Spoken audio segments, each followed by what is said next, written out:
श्री स्वामी समर्थ. अक्षय्य तृतीया का साजरी केली जाते?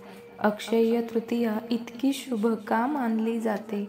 अक्षय्य तृतीयेचा दिवस देवी लक्ष्मीला समर्पित आहे.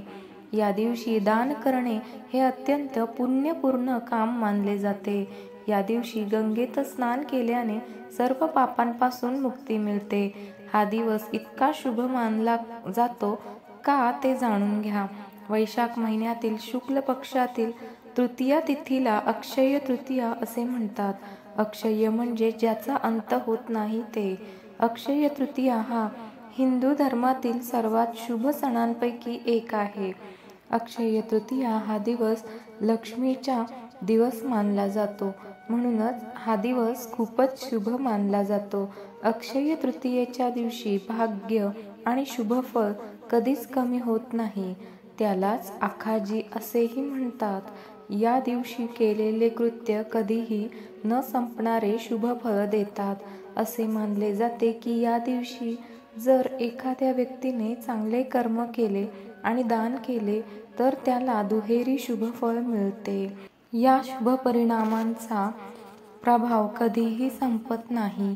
अक्षय तृतीया ही एक स्वयंसिद्ध शुभ मुहूर्त आहे. या दिवशी कोणतेही नवीन किंवा शुभ कार्य करणे अत्यंत शुभ मानले जाते. असे मानले जाते की अक्षय्य तृतीयेचा दिवस इतका शुभ आहे की या दिवशी तुम्ही जे काही काम सुरू कराल त्यात यश मिळते.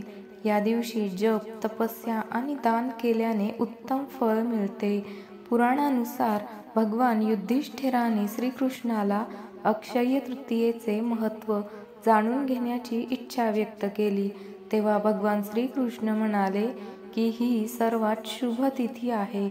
जो या दिवशी स्नान करतो, जप करतो, तपस्या करतो, यज्ञ करतो, स्वयं अध्ययन करतो, कुलगुरूंची प्रार्थना करतो आणि दान करतो त्याला अक्षय पुण्यफळ मिळते.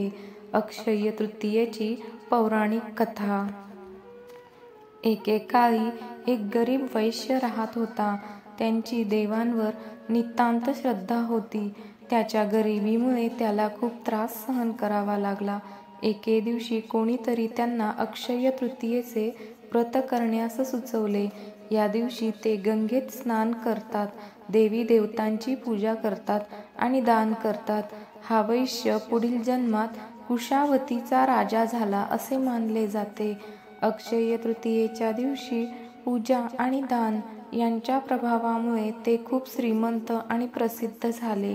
या दिवशी पूजा केल्याने देवी लक्ष्मीचा आशीर्वाद आणि शाश्वत सुख, समृद्धी आणि भरभराट मिळते.